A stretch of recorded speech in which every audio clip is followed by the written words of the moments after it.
রাখতে ইঁদুর মেরেছিল 20 কোটি মানুষ। 1330 থেকে 1350 সালের মধ্যেকার সময়ে প্লেগ রোগে আক্রান্ত হয়ে পৃথিবী প্রায় 20 কোটি মানুষ মারা যায়। এটি ব্ল্যাক ডেথ নামে পরিচিত। এই বিপুল সংখ্যক মানুষের মৃত্যুর কারণ নিয়ে কিছুটা বিতর্ক ছিল, কিন্তু ইউরোপ থেকে সংগৃহীত কিছু ডিএনএ পরীক্ষা করে বিজ্ঞানীরা ইডসিনিয়া পেস্টিস নামের এক ব্যাকটেরিয়ার অস্তিত্বের প্রমাণ পেয়েছেন। এই ব্যাকটেরিয়া বিভিন্ন ধরনের প্লেগ রোগের জন্য দায়ী। উৎপত্তি নিয়ে নানা প্রশ্ন। ব্ল্যাক ডেথের উৎপত্তি নিয়ে আছে নানামুনি নানা মত। ধারণা করা হয় অতি সংক্রামক ব্ল্যাক ডেথের শুরুটা হয়েছিল বর্তমান সময়ের চীন ও কিরগিজস্তানের সীমান্তে দাঁড়িয়ে থাকা তিয়ানচান পর্বতাঞ্চল থেকে। চীন তখনকার দিনে একটি উল্লেখযোগ্য বাণিজ্য কেন্দ্র হওয়ায় পৃথিবীর নানান দেশ থেকে সিল্ক রোড ধরে সেখানে ক্রেতা বিক্রেতারা জড়ো হতো। পরবর্তী সময় এই বণিকেরা আক্রান্ত হয়, রোগটি ছড়িয়ে পড়ে বিশ্বজুড়ে। ধারণা করা হয় 1330 সালের দিকে চীন বা মধ্য এশিয়ার প্রথম মহামারী আকারে ছড়িয়ে পড়ে প্লেগ। ইউরোপে যেভাবে ছড়ালো, প্লেগ এশিয়া থেকে সম্ভবত যায় কৃষ্ণ সাগরের উপকূলবর্তী ক্রিমিয়া প্রজাতন্ত্রে। এখানে অদ্ভুত এক কাণ্ড ঘটিয়েছিলেন মঙ্গোলীয় সেনারা। তারা কাফা শহর অবরোধ করার সময় প্রতিপক্ষকে দুর্বল করার জন্য শহরের দেয়ালে রেখে দিতেন প্লেগে আক্রান্ত সেনাদের লাশ। আর এই বন্দর ছিল ইতালির আরাক বন্দরনগর জেনোয়ার অধিকারে। তো জেনোয়ার বাণিজ্য জাহাজগুলি পরে রোগটি নিয়ে যায় সিসিলি শহরে। সেখান থেকে ছড়ায় গোটা ইউরোপে। 1348 সালের দিকে ইউরোপে ভয়াবহ আকার ধারণ করে ব্ল্যাক ডেথ। Black rat. ধারণা করা হয় ব্ল্যাক র্যাট নামে এক প্রজাতির ইঁদুরের মাধ্যমে প্লেগ রোগের জন্য তাই ব্যাকটেরিয়া ইউরোপে এসেছিল। সেই সময় বাণিজ্যিক জাহাজগুলিতে এ ইঁদুরের প্রচণ্ড উপদ্রব ছিল।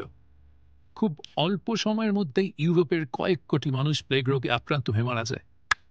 ইউরোপের তৎকালীন জনসংখ্যা 30 থেকে 60% সে সময় প্লেগ রোগে আক্রান্ত। তবে চিকিৎসা বিজ্ঞান তখনও ততটা উন্নত হয়নি। এমনকি ব্যাকটেরিয়া ছিল অনাবিষ্কৃত। মানুষ ভাবত খারাপ বাতাস এইসব রোগের কারণ। চিকিৎসকদের একমাত্র উপায় ছিল ভেষজ উপাদান এবং রক্তমুক্ষণ, যা হলো শরীরের কিছুটা রক্ত ফেলে দিয়ে এক প্রকার চিকিৎসা। কিন্তু এসব ব্যবস্থা প্লেগের বিরুদ্ধে বিন্দুমাত্র ভূমিকা পালন করতে পারেনি। মানুষ বলতো পাপের শাস্তি হিসেবে ঈশ্বর এই কালো মৃত্যু পৃথিবীতে পাঠিয়েছেন। তারা এ থেকে পরিত্রাণের জন্য প্রার্থনা করত। কিন্তু ভয়ঙ্কর এই রোগ তাণ্ডবলীলা থামায়নি। অদ্ভুত পোশাক। প্লেগ রোগে যারা চিকিৎসা দিতেন তাদের বলা হতো প্লেগ ডক্টর। এই চিকিৎসকেরা পরতেন অদ্ভুত পোশাক। অদ্ভুত তা বলে কিম্ভূত কিমাকার কিংবা ভয়ঙ্কর বললে ভুল হবে না। তারা মুখে পরতেন পাখির ঠোঁটের মতো এক ধরনের মুখোশ, গায়ে থাকতো লম্বা কালো আলখাল্লা, হাতে বিচিত্র দস্তানা, মাথায় কালো ক্যাপ, আর ওই মুখোশের ভিতর থেকে থাকতো নানান ধরনের ভেষজ উপাদান। তার ধারণা ছিল এর ফলে তারা প্লেগ থেকে সুরক্ষিত থাকবেন। পাপের শাস্তি। ইউরোপে জনসংখ্যা স্বাভাবিক হতে সময় লাগে প্রায় 150 বছর। এর আগে 6ষ্ঠ থেকে 7ম শতাব্দীর মধ্যেকার সময়েও একইভাবে এই রোগটি ছড়িয়ে পড়ে। সে সময়ও ইউরোপের প্রায় অর্ধেক মানুষ এই রোগে প্রাণ হারায়। ব্ল্যাক ডেথের কারণ হিসেবে অনেকে ধারণা করেছিলেন পাপের শাস্তি হিসেবে মানুষকে এই রোগ দিয়েছেন ঈশ্বর। ব্ল্যাক ডেথ ইউরোপের ধর্মীয়, রাজনৈতিক, বাণিজ্যিক ও সামাজিক ক্ষেত্রে বড় ধরনের পরিবর্তন এনেছিল। আগেও এসেছে প্লেগ। প্লেগ আদতে বারবার ফিরে এসেছে ইউরোপে। এর আগে 250 সালের দিকে রোমান সাম্রাজ্য সাইপ্রিয়ান প্লেগের কবলে পড়ে। সংক্রমণ বেশি হলে গুটি বসন্ত সদৃশ্য এই রোগে রোমে রোজ 5,000-এর মতো মানুষ মারা যেত।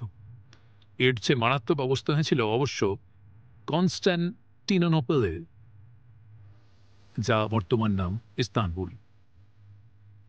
541 সালে জাস্টিনিয়ান প্লেগে সেখানে দিনে মৃত্যু সংখ্যা 10,000 পর্যন্ত উঠেছিল।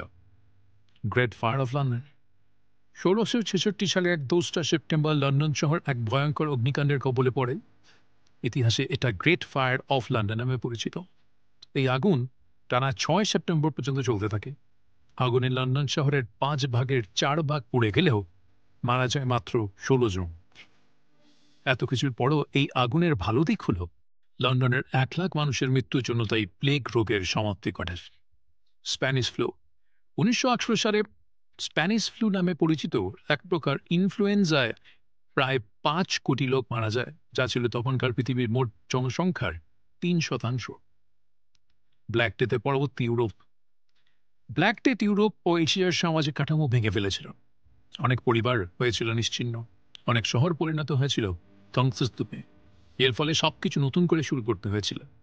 আক্রান্ত অঞ্চলে মানুষ কমে গিয়েছিল, স্বনির্ভর পৃথিবীতে দেখা দিয়েছিল সমীরের সংকট। ফলে জীবিত মানুষদের সবকিছু শুরু করতে হয়েছিল নতুনভাবে।